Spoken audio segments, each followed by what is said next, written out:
কি বলছি? হ্যাঁ বলো। কি হয়েছে? কই কিছু হয়নি তো। দেখ, অনেকদিন ধরেই তোকে লক্ষ্য করছি। কি হয়েছে বল? সত্যি কিছু হয়নি। হয়েছে তো বটেই। কেমন চুপচাপ থাকিস, আগের মতো আর আমাদের সাথে সেরকম কথাও বলিস না। আগে যাও বা বেরোতিস, এখন তাও না। কি হয়েছে তোর? জানি না বাপি, হয়তো আমাকে কেউ বুঝতেই চায় না, বা আমিও হয়তো কাউকে বোঝাতে পারছি না।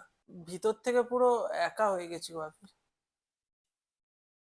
একা? এই একা কথাটা না খুব ভারী। সবাই ব্যবহার করে কিন্তু বোঝে খুব কম মানুষ।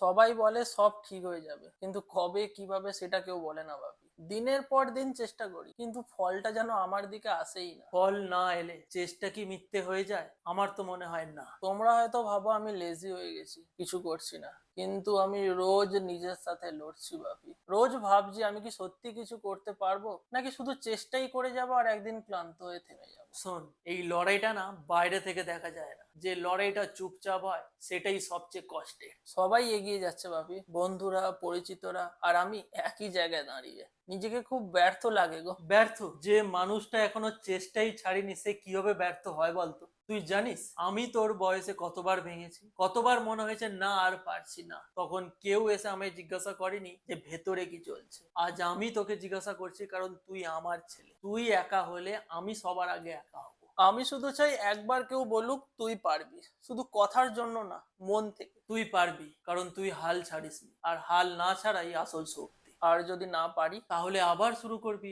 পড়বি, উঠবি।